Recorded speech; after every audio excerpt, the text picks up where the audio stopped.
Welcome to This is 50, Freedom Through Passions. You and I met on Instagram, I don't even think it was a month ago.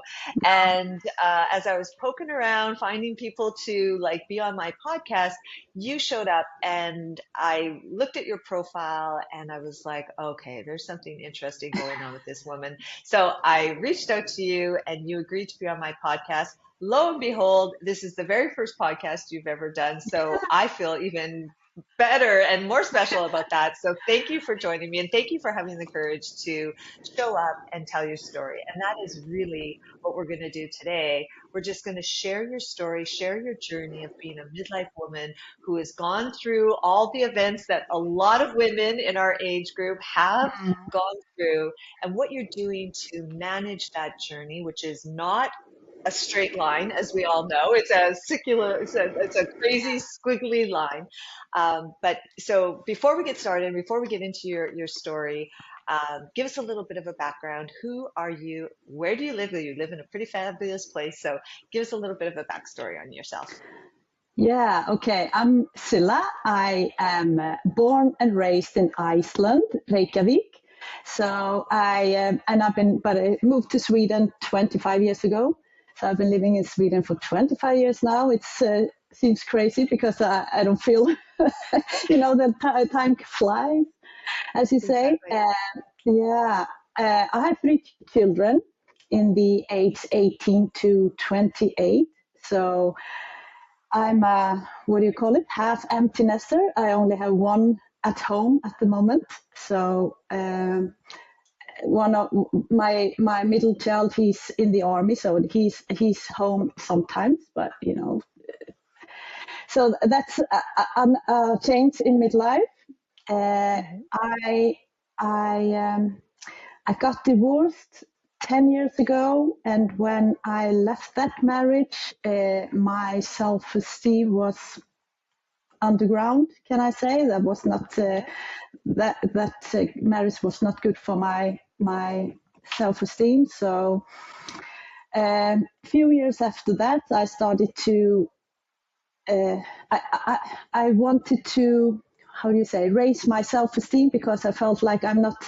Everybody saw me as this confident person on the outside, but on the inside, I wasn't feeling that. It wasn't, my outside wasn't reflecting my inside. So I started a journey with myself, and by starting to upgrading my self-esteem in some way, it started actually with me. I wanted to get fit, physical fit, because being at the gym was my what do you say, peace of quiet. So but I didn't realize that until later, when I started with my inner work, that the gym wasn't the excuse. It was as a way for me to start my inner work as well. Okay. So, yeah. So, but 2 years ago, I felt this. I started to feel this midlife itch, as we call it, and felt that I want to do something more. Now that my kids are getting older, they don't need me as much anymore in the same way. So I felt now it's time for me to do something for me and challenge myself. So I actually started with a network company, a network business company. What do you say? Networking company. But I didn't feel really that was my thing. So a new opportunity came up with digital courses, and that's where my journey started, where I am today. Awesome. Okay, so we'll back up a little bit because I think you've got a really interesting and very relatable past few years. So you said about 10 years ago you got divorced. So usually what ends up happening for a lot of midlife women is there is an event, right? So in your case, I think you've had the kids leaving, you've got one kind of, as you said, one still kind of half the one foot in and one foot out the door. You've got a divorce, and it was super interesting what you said about um, where you kind of you turn to the gym as that place where get a little bit more fit. And so, and what you also said was, from the outside everybody thought, oh well, she's got this handled, she's this confident woman. And I Mm. think that's what we do. We put this face, this sort of mask on, if you will, Yeah. that says, oh yeah, I'm doing fine, I don't need any help, I don't need any help here. But inside we are dying. I Yeah. think what in our pre-call you said, you felt like this moth that was just yearning to become this butterfly, but you didn't know what it was, what could I do, what could I do. So Mm. the when you and I were on our pre-call, and I just want to let the audience know that I found it super interesting because I don't think I've ever personally met somebody so close to the way that I have described Mm. my uh, customer avatar. And to sort of unpack that term a little bit, is like my target person, the person that I want to help in my life. And usually what ends up happening is you make this person into a fictitious character. Really, you give that person an image and a name. And in my case, it's Liz. She's 53 years old. She's been an HR director at a bank, and married, but maybe not so happy in her marriage and stuff. But I've never really met anybody that was exactly on that journey. And oh my God, you were. So that's why I thought today's podcast would be great if we just spent some time just talking about your story and just how you're sort of maneuvering through this sort of craziness world of trying to, as you said, get rid of my midlife itch, if you will, Mm. scratch the itch kind of thing. So Mm. you started down the path of thinking, okay, so I need to do something a little bit more. I need to do some inner work. You realize that the outer work, sort of physically looking the certain way, wasn't going to be the end all be all. And so I had to Mm. start doing some inner work, as you said. Yeah. And so take us through that. Like, what was that sort of aha moment that made you realize, being physically, outwardly great is one thing, but I need to shine from the inside out. Mm. I think it was actually when I was having a conversation with a fellow colleague that said, well, you have it well all together, or something like that. Because what he saw on the outside was one thing, but what I was feeling on the inside was another thing. And I started to explain that no, I'm not. I'm not the confident person that you see. I have this issues with myself and my thinking and my mindset and all that. And he was a bit not shocked, but that's a strong word. But he was a bit amazed. So after that, I started thinking, well, I if I if I'm showing that on the outside, I want to feel that on the inside as well, because yeah, I love I it. wasn't feeling that. Yeah. Hmm. Okay. So And I yeah, went. Yeah, sorry. sorry, keep going. Sorry, I'm sorry.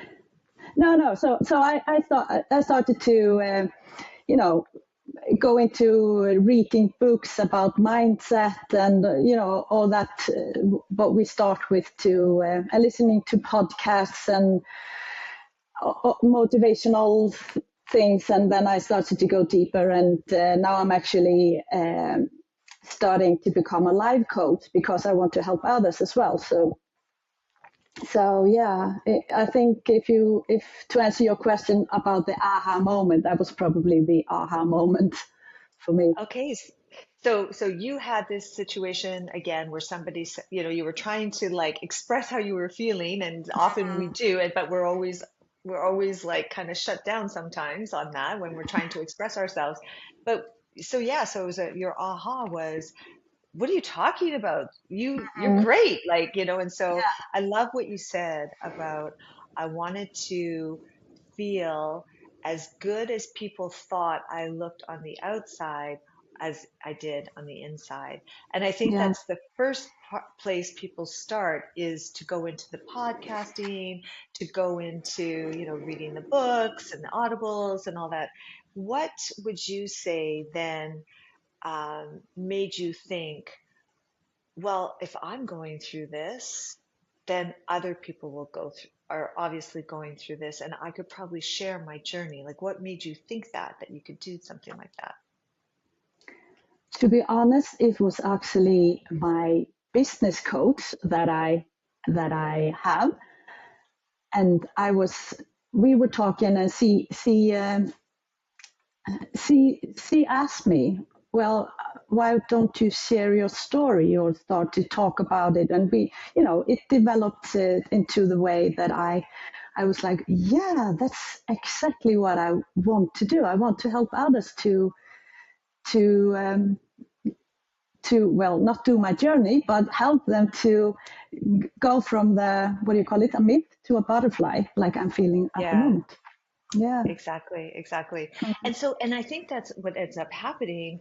Well, at least from what I've seen from all the women I've, put on my podcast, for the women that I've gone through my program, it's it's typically an event that's happened that then created this sort of situation in their life that then Mm-hmm. they solved for themselves. And Mm-hmm. then they took that and said, okay, I can teach others to do the same. Mm-hmm. And one thing where I think people will get stuck is that sense of, imposter syndrome. So in your case, where you grabbed a business coach, tell us from the time that you were doing the podcasting, listening to the pod, like doing the self helps, the inner work, if you will, to the time that you got yourself a business coach. Oh, that's actually many years, to be honest, Yeah. because I got the business coach after I started with my digital products.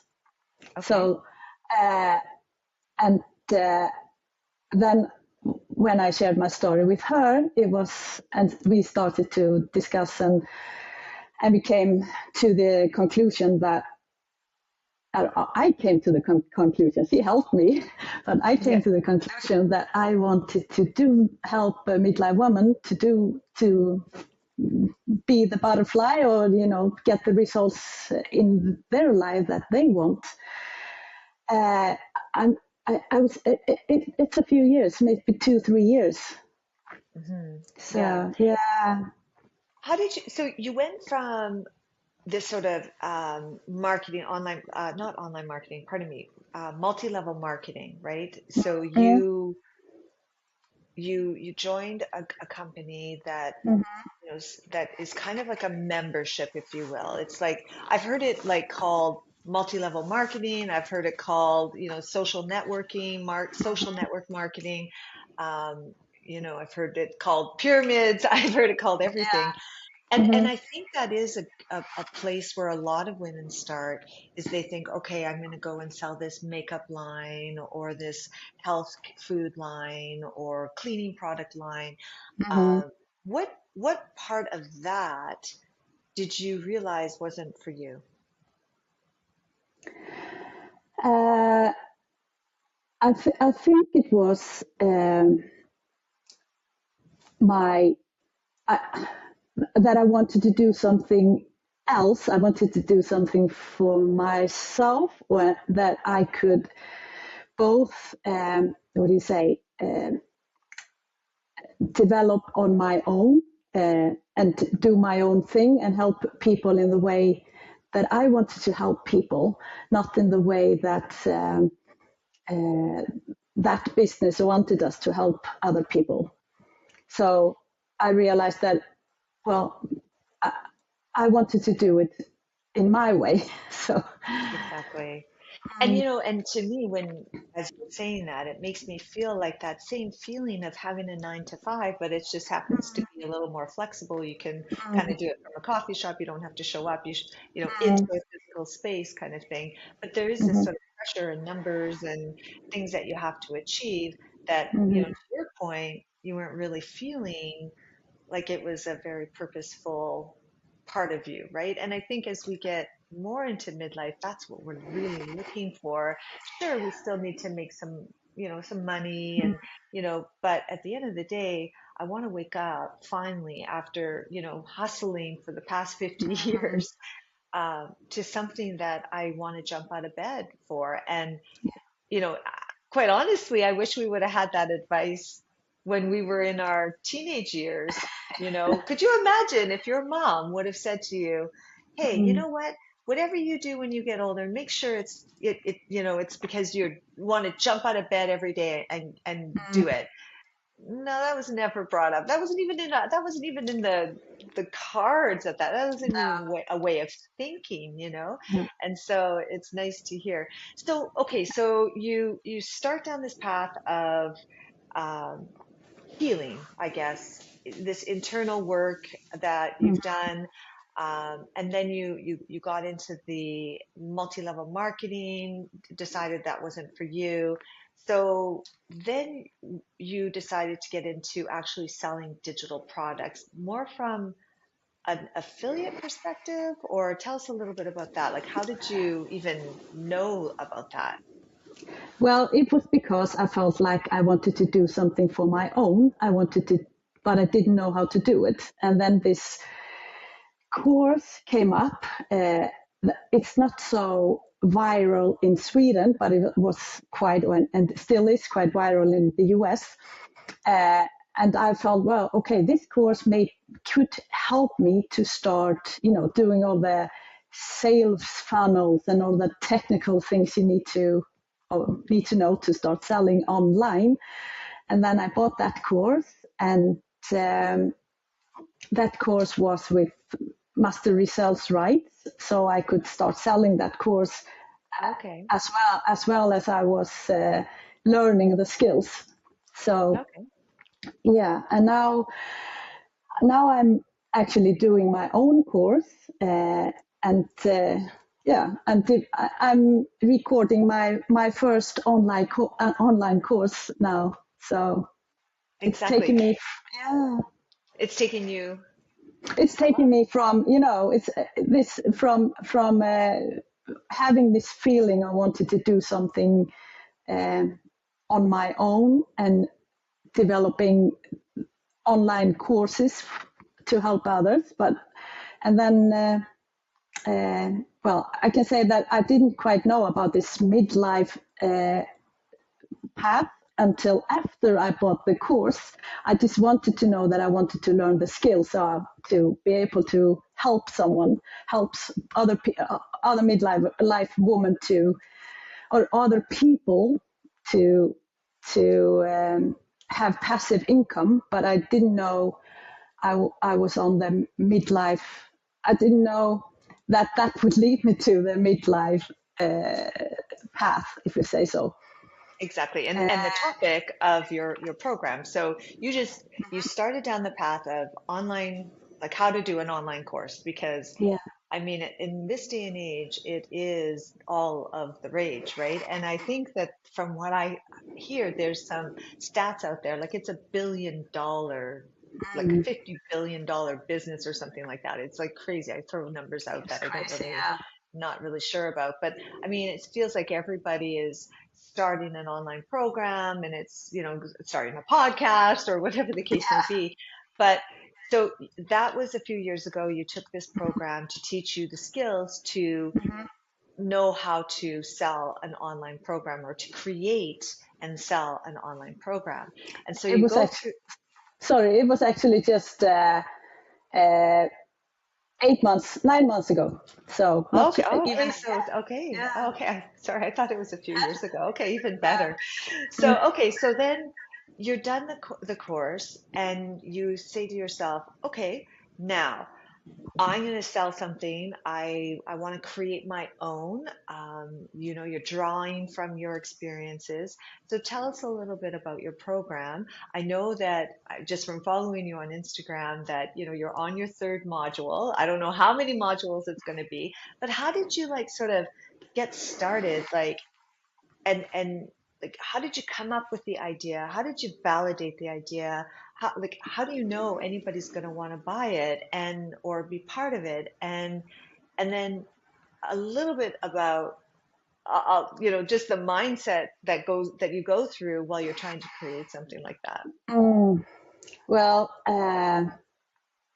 I, I I had my limiting beliefs. Believe me, but I knew that I had to do something. And I normally say, if I want a different results, I need to do something differently.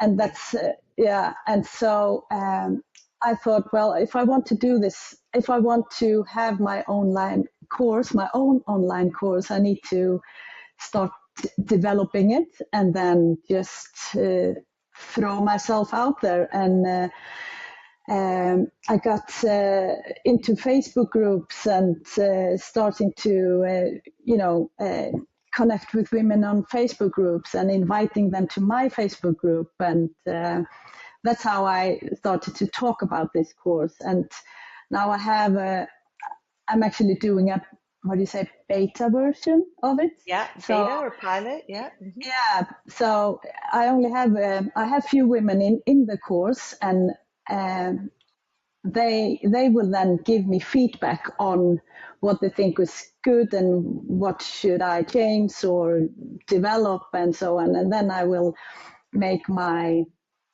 pilot course from that. Exactly. That's my So, plan.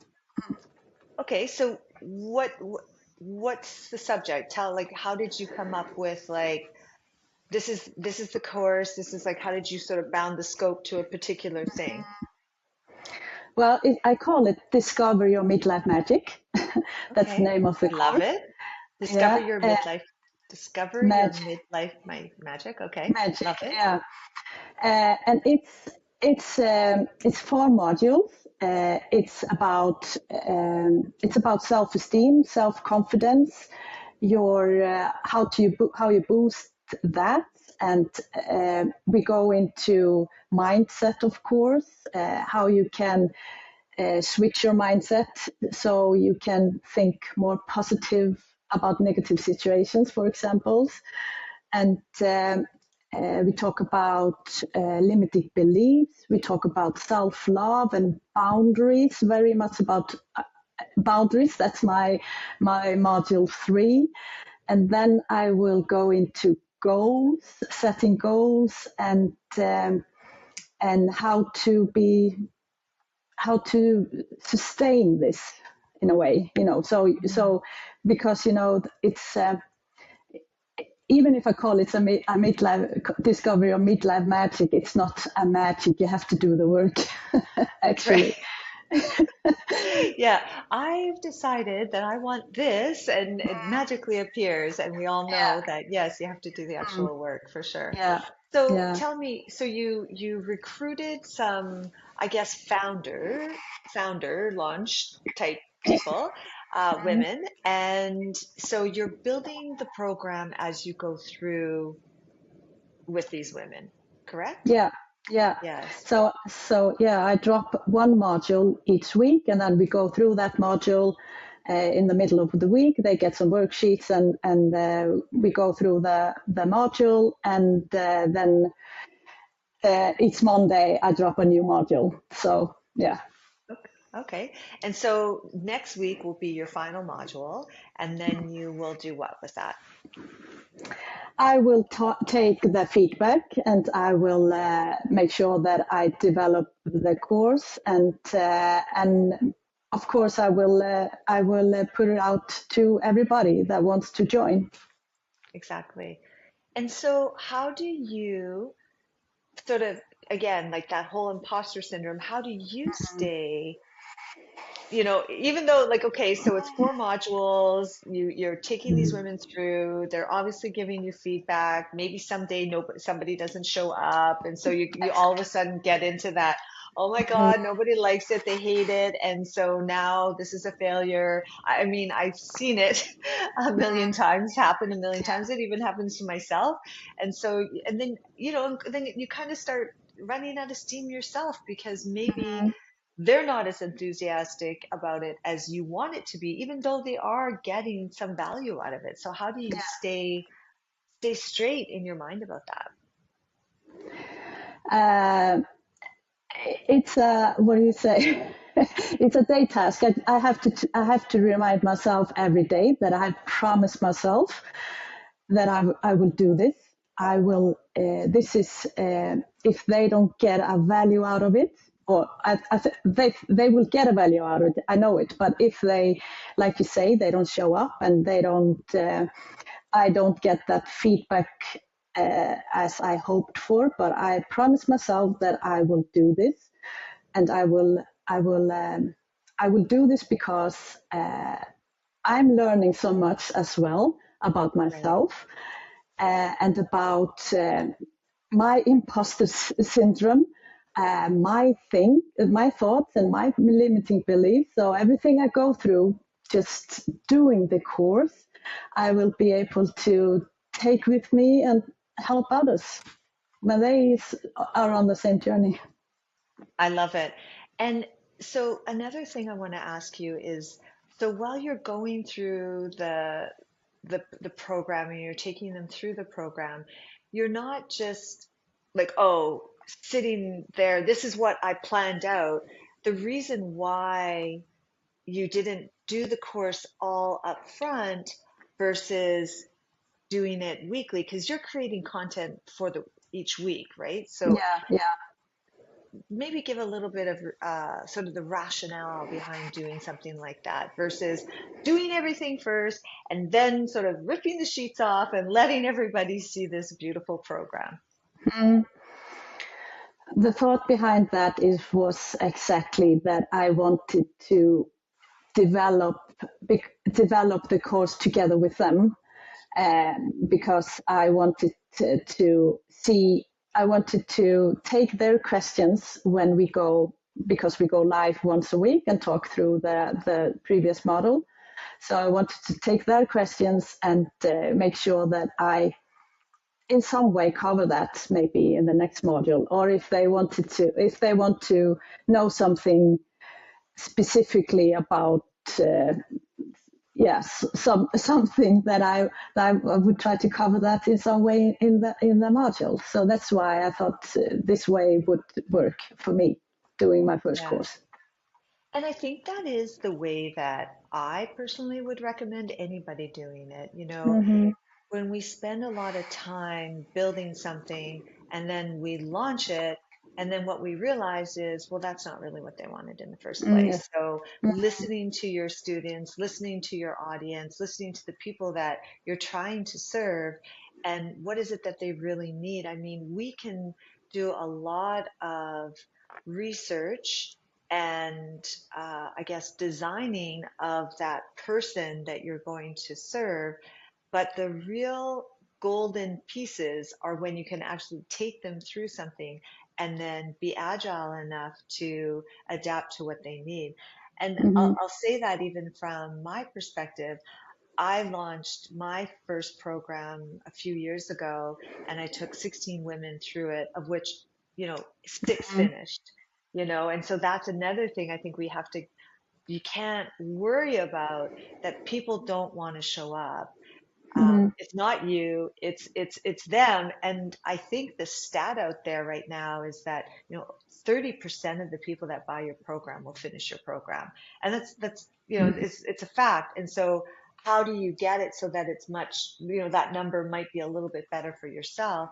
And so the second version of my program is now I'm working through that now, because I think I was waiting for so many years to relaunch it to like take all that feedback and make it perfect. But what I realized is I'm going to be doing this live, if you will, for probably the next year, the next iteration, because everybody goes through that same event, but differently. Yeah. So this mindset and, so finding the magic in midlife, Mm-hmm. well, it's different for everybody, but it does Yeah. boil down to some fundamentals, which I think is what you're teaching, the mindset side of it, the confidence, imposter syndrome, all of that. So, where do you see this going? Like, what have you seen in the women that are currently working with you to help you build, design, and build this this program? What are some key themes? Uh, the well, they're all different, of course. Uh, but I think the the key thing is probably that they want more than they have at the moment. They feel a bit unfulfilled and feel on the inside that they need to maybe have a passion. That was also a thing that I didn't think that I had. They want to have a passion that, like you said before, when they wake up in the morning, it's like, well, a new fantastic day, and I want to. I'm looking forward to this day instead of waking up and feeling okay, same shit, different day. Sorry for the language, but you know what I mean. I love it. Same shit, just different day. And it's like it is. It's like I don't know if you've seen the movie Groundhog Day. I don't know if it made it way all the way over to Europe, but yeah, like that's exactly it. We're just on Groundhog, and we Yeah. don't even realize we're on this like perpetual hamster wheel, you know? So Yeah, I think that's the main thing that they have in common, and like breaking free. It's maybe the wrong word, but you know, going taking upgrading their mindset because they know as well as I did, and you probably did as well. You know, you are capable of much more than you already are doing. absolutely. Oh my God, that is like so true. And if you can just get rid of those blockers, Yeah. then you can, or you can move forward. But then, in some ways, what I've learned over the years as well is I don't think we'll ever get rid of those blockers. They'll come up. I call them gremlins. They'll come up in different ways, and so it's sort of like how do you deal with your gremlin? And there's a part of my program where, you do go through that and you identify where it usually shows up, what kind of circumstances, but then Mhm. how is your response? Like I remember even for myself, the Sunday scaries, right? Just that sensation of like what's going to happen this week and, feeling like I wasn't really where I wanted to be. And, and then you start to kind of creator a little bit and you think to yourself, I'm just going to watch Netflix today. But what I've realized is I have to talk to that Sunday scary gremlin and just say, no, not today. Sorry, thanks for showing up. But no, actually, I do want to get stuff accomplished today. So that's what I'm going to do. But, so what other sort of mindset things that come up for you? Well, the last few years, I've become so much aware of my thoughts. So, and you know, every day of course, I have a negative thought coming to myself in my head every day.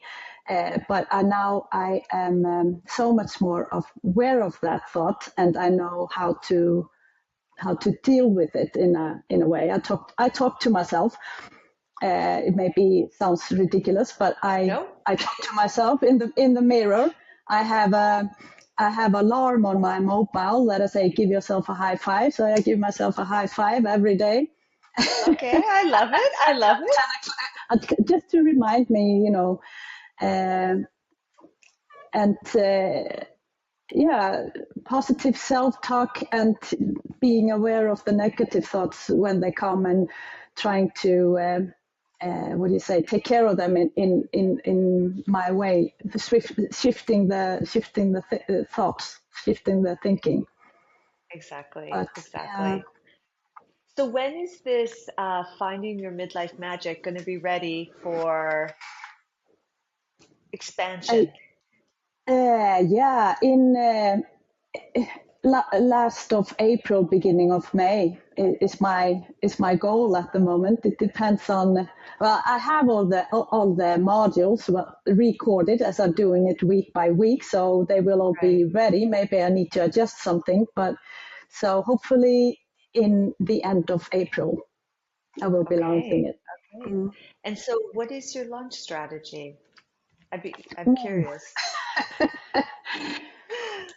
I'm actually on that at the moment, so Okay. uh, so yeah, it will be.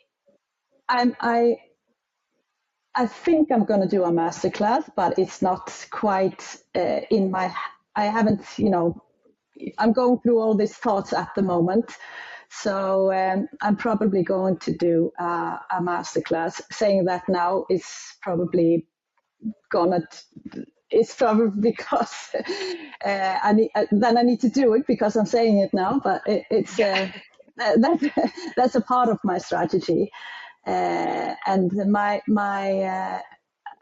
it's gonna be like an evergreen program, so you can do it in your uh, when it suits you. And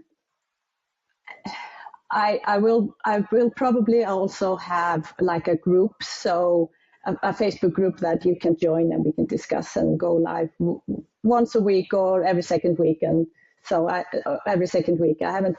It's in development.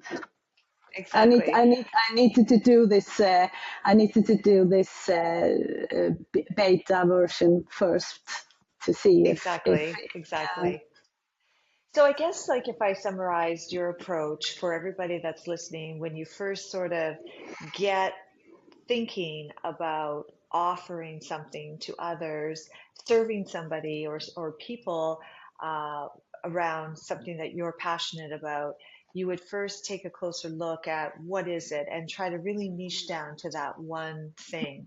I think we often try to make it too much, and so I think the simpler the better. I mean, that's the trend I'm seeing is that Mhm. get people through your program as fast as you can because it will wane off. And I really know that.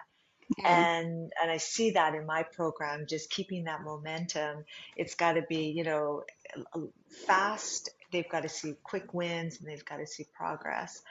The Mhm. other thing is, I would say, the whole back backside or the behind the scenes stuff that happens when you're building a course out, I think right now is so Google searchable that you don't even need to buy a program anymore. I mean, I think you could probably just go online and type what technologies would I use to start an online program, and I think it would give you a list of probably it would probably give you a list of 1,000 things, but I think you only really need an email service provider and potentially a platform to house the recordings Mhm. and something that you can build out a couple of, marketing sales pages and stuff. Yeah. And then just keeping your mindset. So I think this is where your program comes in is like, you could just have that being played like a podcast or something in the background as anybody who's trying to start a program, because you Mhm. will run into these roadblocks and it never stops. Like you will always find mental blocks that are going to prevent you. It's just how much can you actually push forward, Yeah. so Yeah. And also I want to emphasize that it's also about being a bit brave. You have to take yourself outside this famous comfort zone, and be brave, because when you are brave and start doing something, it doesn't have to be big things, but when you start to do something different that you are doing, and even if and it's a bit out of your comfort zone, then your confidence is what higher, and then absolutely. your self-esteem comes along with that. So Exactly. be, That's actually really good. I love that. I love that. What do you think your kids think about you, about mom doing this? I hope I'm going to say, I was thinking about when you said that our mothers haven't said didn't say to us that, you know but hopefully I can say to my daughter, you just have to try new things, and don't be a fear of failure. Do your thing, and yeah. So hopefully I will be able to encourage her to do other things. and of course my boys as well. I know that they are. They wonder sometimes what I'm doing, and getting into this podcast was a bit. Are you going to be in a podcast, Mom? I was like, yeah.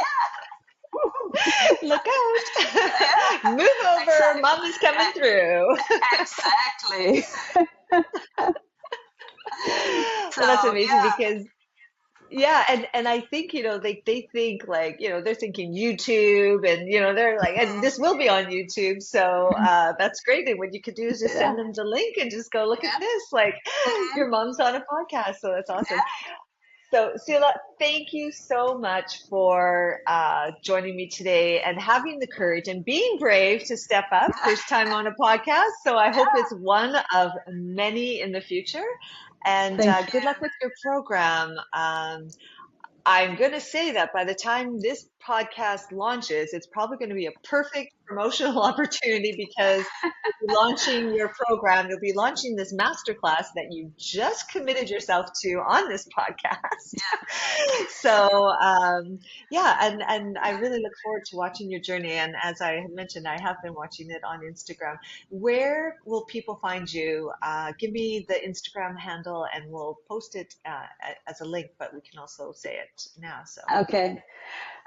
Midlife Reset by Silla is my Instagram. So Midlife Reset by Silla on on Instagram. on Okay, Instagram. okay, and anywhere else or? I have a Facebook as well. That's my personal profile. I also have a Facebook group. So yeah, I can. My Facebook group is called Midlife Reset by Silla as well. So if you want to Is join that my Facebook, so? It's a free Facebook group. If you're on yeah, Facebook, you can join it. Okay, mhm. perfect. Okay, that's great. Okay, and I'm sure you're sharing sort of lots of golden nuggets in there about your program and stuff like that. So, Yeah, absolutely. all right, my dear. Well, thank you so much. I hope to see you a year from now back on the podcast telling me all about your great students and your great successes. And in the meantime, we will be watching your journey. Thank you, Lynette. Thank you for this opportunity. I'm really You're grateful. welcome. Thank you. Thank you.